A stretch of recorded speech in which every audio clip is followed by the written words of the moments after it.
Today's show is sponsored by the Electric Vehicle Association. Join up to support the electrification of transport and get the help you need to finance your own EV or clean energy future.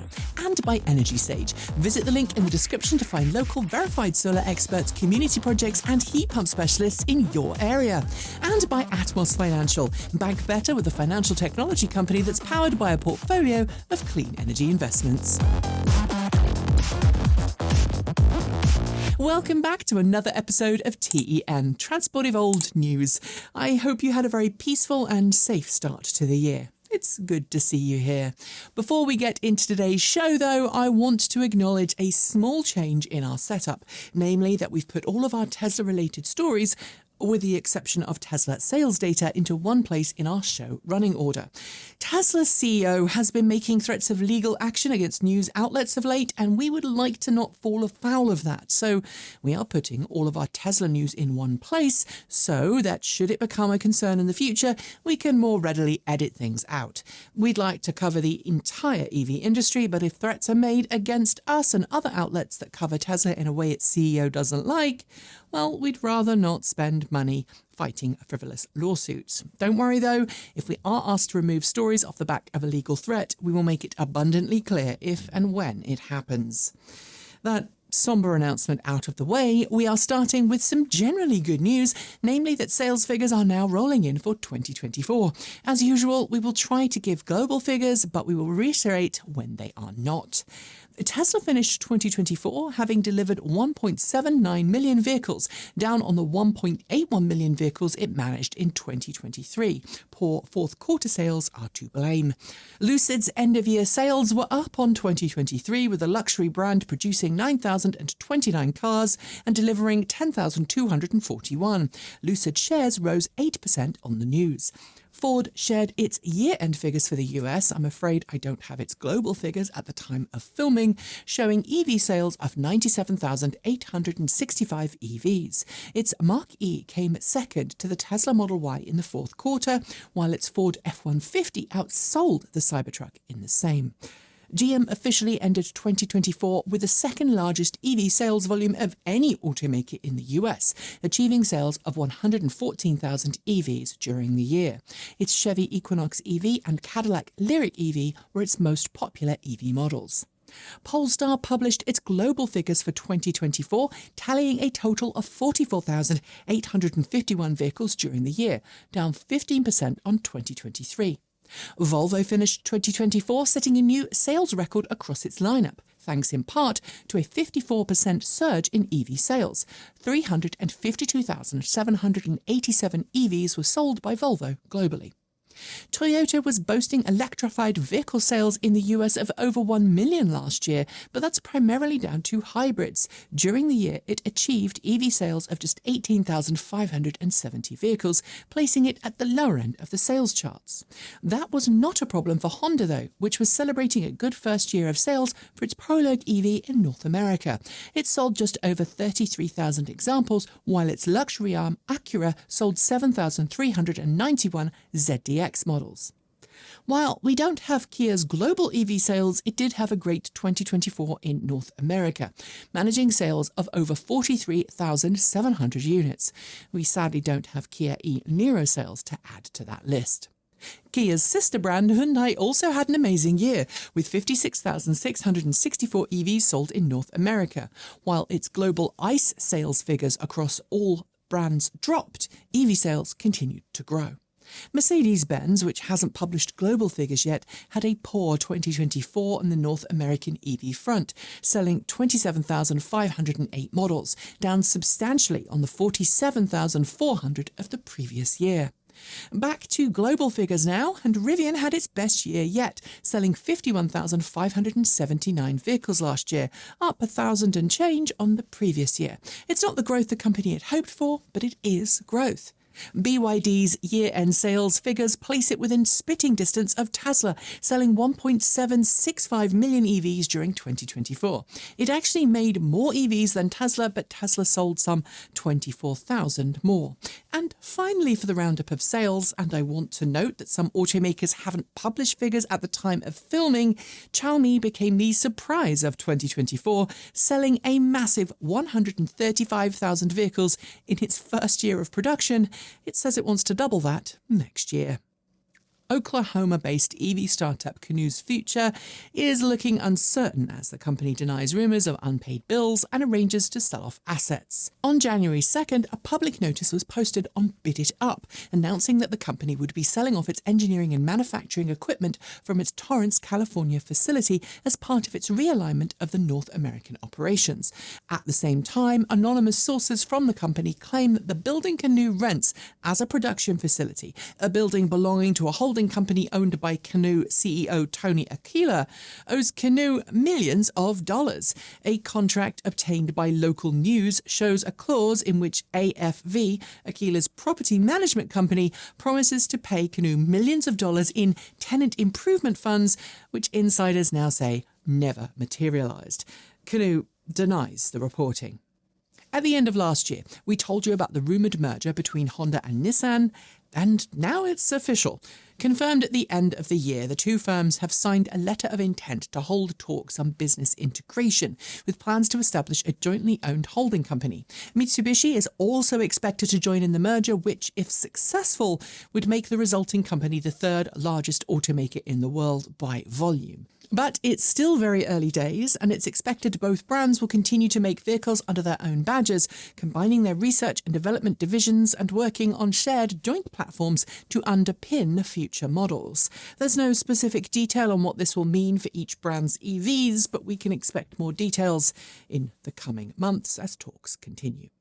A team of battery researchers at Dalhousie University, led by renowned battery specialist Jeff Dahn, have announced something of a milestone in the development of monocrystalline EV battery cells. While the team, which is partly funded by Tesla, has been working on a single crystal electrode material, aka monocrystalline cells, for several years, their latest paper focuses on the results of research taken into the structural health of cells when compared to polycrystalline cells.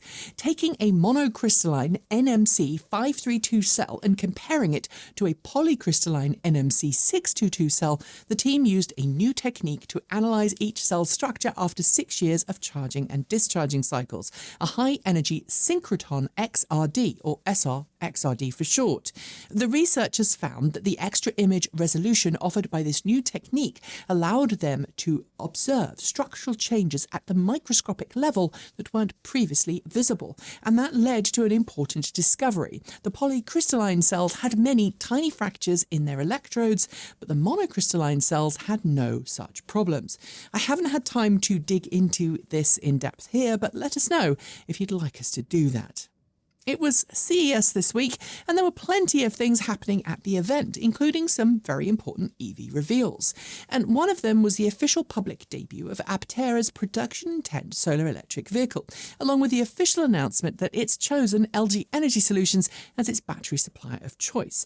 Interestingly, Aptera took a bit of a divide-and-conquer approach at the show, with one static display vehicle showing its finished interior and body panels, while a second mechanically complete vehicle gave short rides to journalists. The PI interior looks very minimal, and I cannot wait to get some seat time if I'm offered it. But let me know what you think in the comments below. Aptera has taken a lot longer to reach production preparedness than we would have liked, and with the US likely to lose some of its EV-friendly policies this year, the next year is going to be very tough for all EV startups.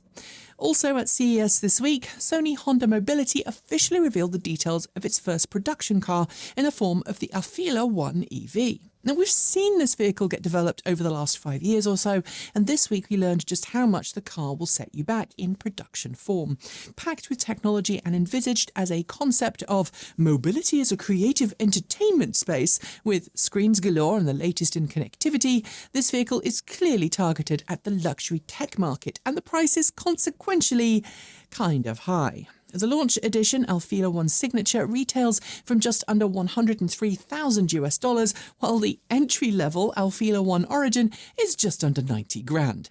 Yeah, that's not exactly cheap, but it certainly ties into what seems to be a trend in the auto industry. High-end luxury vehicles with tons of tech instead of mass-market, affordable vehicles with sensibly spec'd battery packs. Our shorts are coming next, but first, a word from today's video sponsor, EnergySage. EnergySage helps homeowners connect with local verified solar installers across the US and now heat pump specialists in select markets who really know their stuff and can help you navigate the process of installing solar panels, help you join a community solar program, or get a heat pump installed.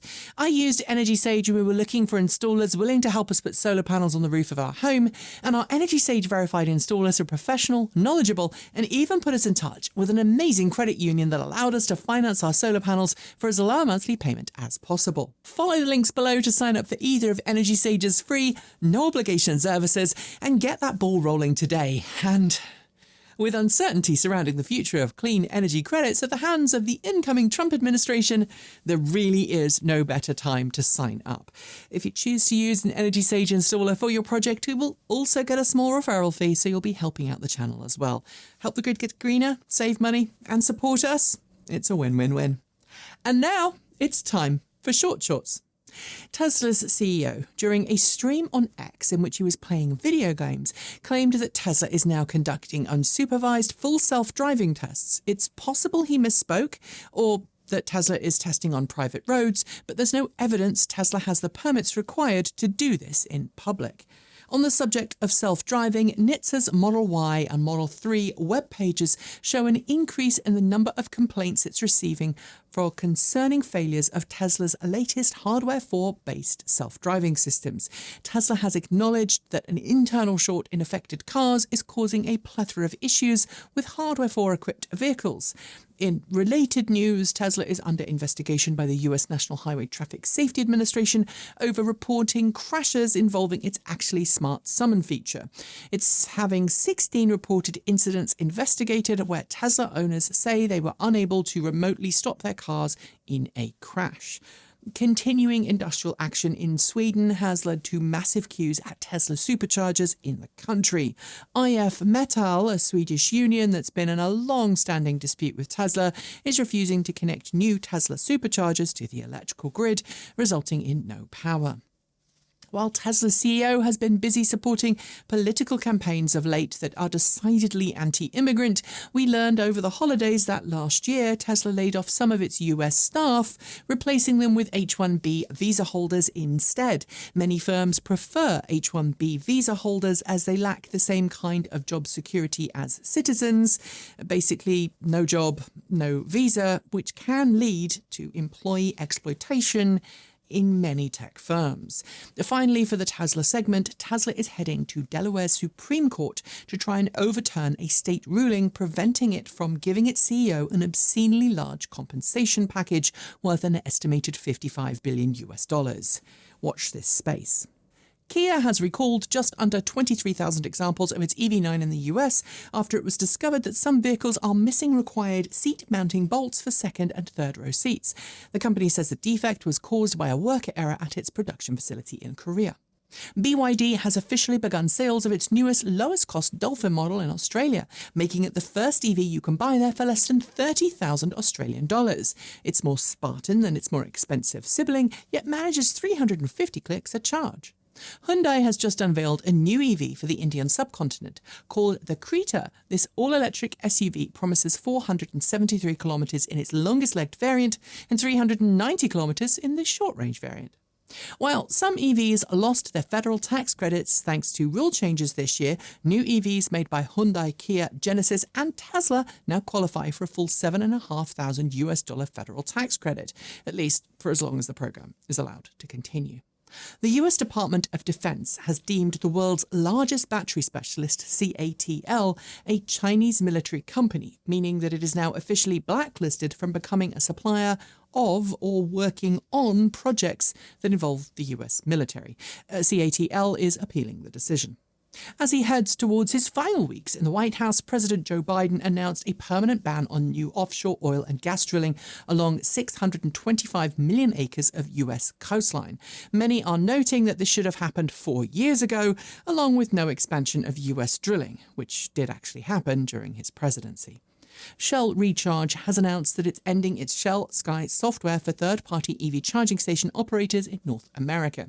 A cloud-based management solution for charging providers, it was originally developed by Greenlots, which then Shell acquired in 2019.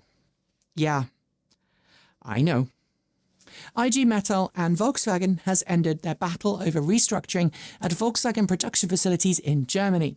The deal is better than what was previously expected, but Volkswagen will still dramatically cut its EV production and 35,000 jobs will be cut. The Škoda Enyaq has been revealed in its face-lifted mid-cycle guise, complete with a much-welcome tweak in specs. Aside from a dramatically different front end, the new variant gets a nearly 5% increase in WLTP test cycle range, as well as updated onboard tech.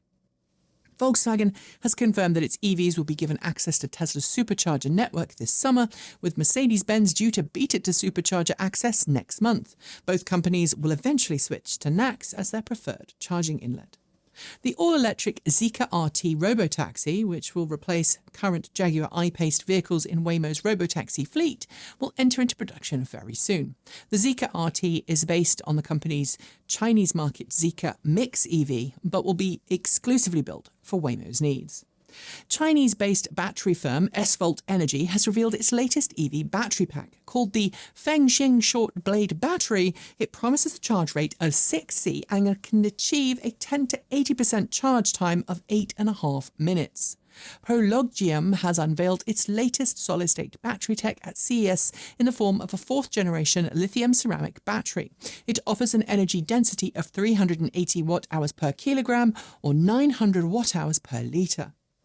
Northvolt's shareholders voted this week to forego company liquidation and instead try to continue to restructure the battery manufacturer using US Chapter 11 bankruptcy protection. Shareholders include BMW, Volkswagen and Goldman Sachs.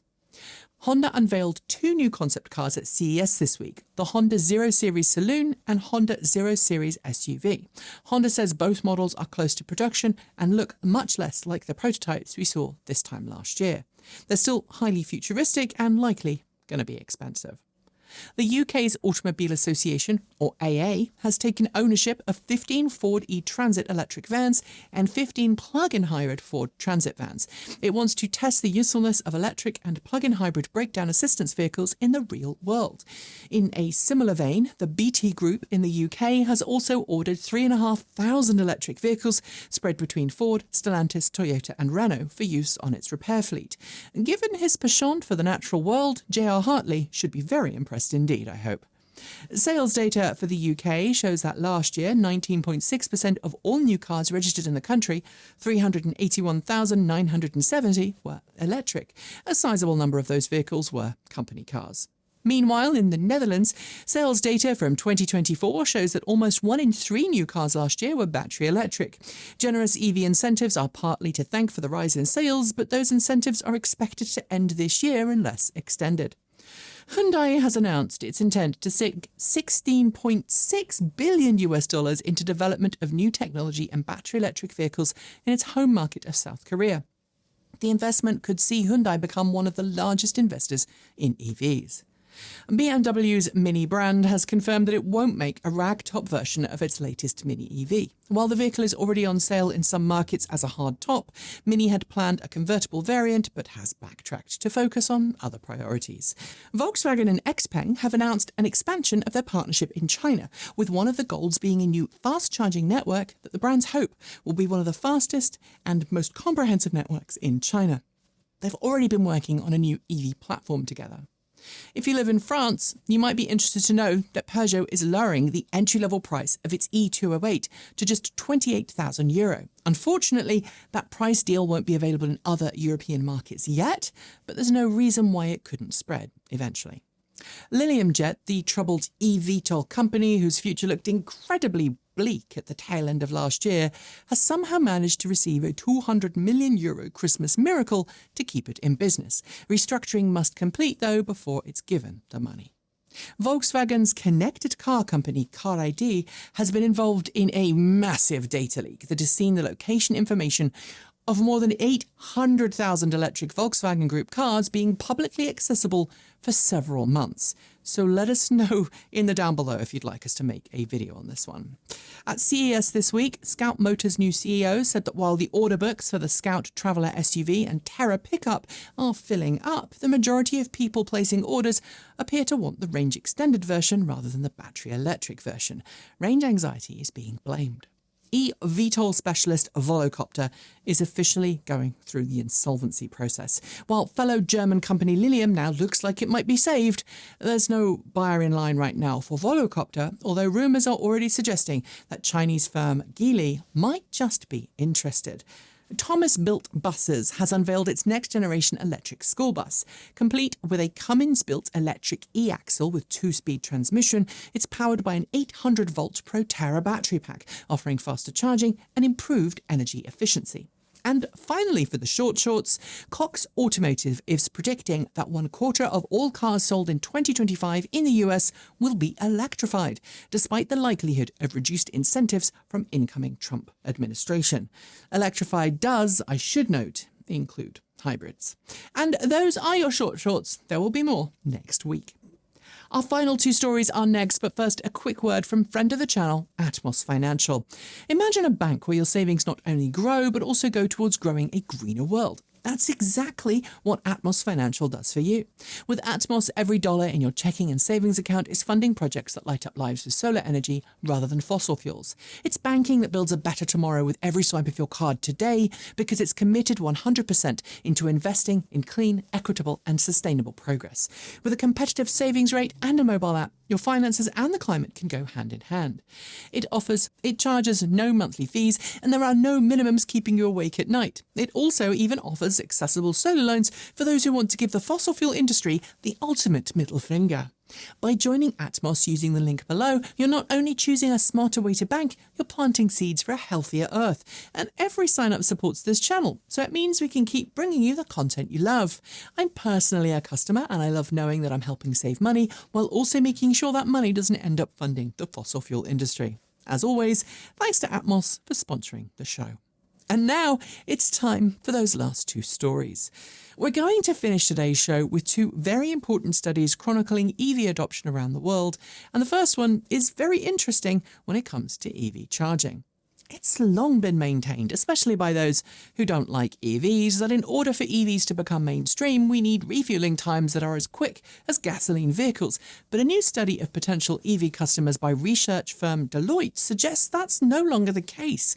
It asked 31,000 people from 30 different countries about their attitudes towards charging, and it discovered that in the US, attitudes are, in fact, changing.